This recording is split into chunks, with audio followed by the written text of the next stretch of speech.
You reach the last week of the month, check the bank balance on your phone, and realize your salary is almost completely gone. We try to track our expenses and budget our money, but keeping all of your income in a single bank account is a structural flaw that practically guarantees failure. Behavioral economist Richard Thaler diagnosed exactly why this happens. He called the phenomenon mental accounting.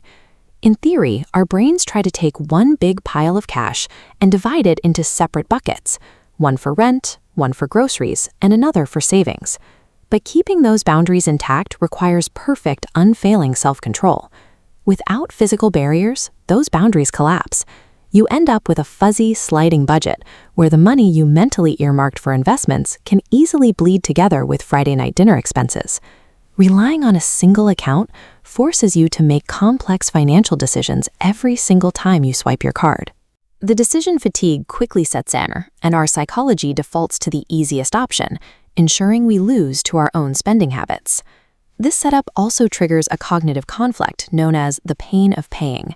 Spending from a single, blended pool of money makes buying enjoyable things stressful because you worry about eating into your rent money. Yet that stress rarely stops the actual impulse buys. The fix is not to force ourselves to have more willpower. We have to change our physical, financial environment. Researchers at Carnegie Mellon University examined exactly how to execute this. In their paper, Addition by Division, they outline a structural solution to this psychological trap. Their core premise is straightforward. Consumers need to stop relying on abstract mental accounts and turn them into physical, subdivided, real-world bank accounts. By building actual physical walls between our different financial goals, we bypass the need for willpower entirely. This 3-bank account system, driven by the 50-30-20 rule, puts the Carnegie Mellon research into practice. Account 1 is your income and bills anchor, where your salary lands. 50% stays here, covering essential needs: rent, EMIs, groceries, and utility bills.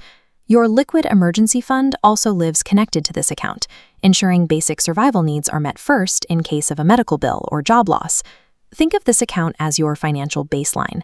It ensures your life's critical infrastructure is fully funded before you make any other financial choices. Next is Account 2, Wealth Creation.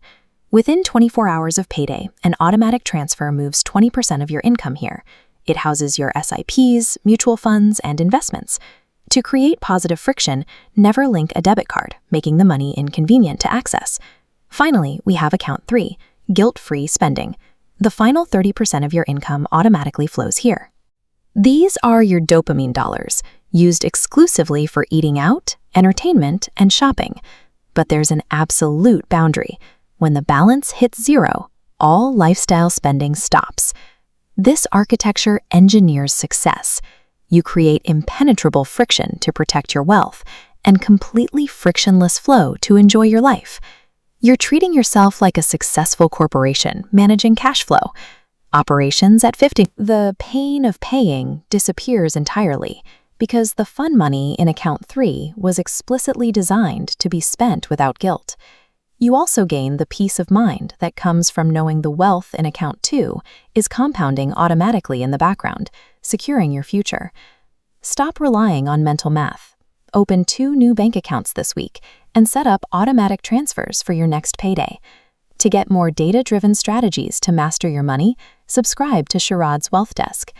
Building real wealth is not just about possessing superhuman willpower. It is simply about building smarter physical systems.